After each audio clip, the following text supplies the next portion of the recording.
It is a modern-day version of Cujo with a hint of the Babadook. I'm sold.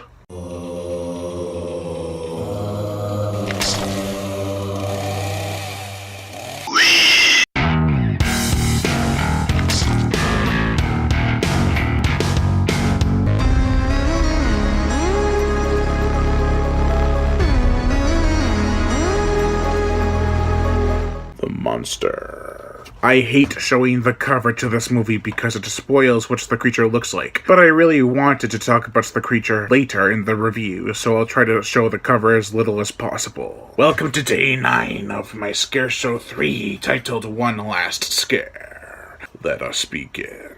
The plot. A mother is bringing her daughter to be with their father for a visit. While driving down a road surrounded by woods, the mother hits a wolf, but unbeknownst to them, something hits their vehicle too. It is some kind of monster. The director, Brian Bertino, gave us The Strangers back in 2008, and that scared a lot of people. But now he brings us a new tale that has similar ways of telling a story. There are a lot of flashbacks in this movie telling us what the characters have done in their recent pasts that sort of lead to the situation they are in now. It is a unique way of telling a story without having to have a long intro, especially because this movie is already a slow burn itself. Artistic shots are aplenty in this movie. There are some scenes that just hang on one image, mostly outside the car, that look beautiful. Stories such as these are becoming a dime a dozen. Two family members are at odds, and are each dealing with their own personal problems until an antagonist, in this case, the monster, appears. But here's where it is slightly different. The titular monster isn't a metaphor for just one of them, but for both. Without going into spoilers, the mother is an abusive alcoholic with anxiety.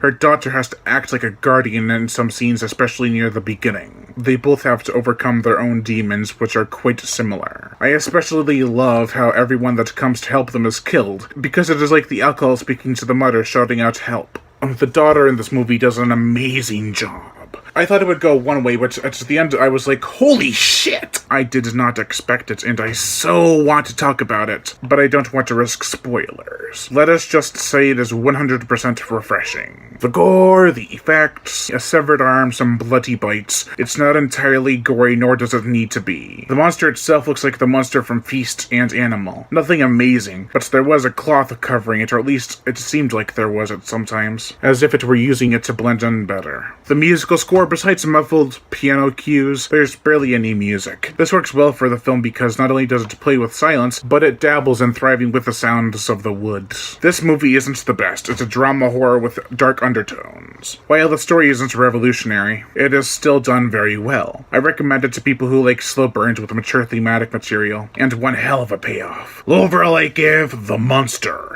a 3.5 out of 5. I am Brian Gatto, host of Horror Show Movie Reviews. Make sure to like my Facebook page in the description below to leave comments and subscribe.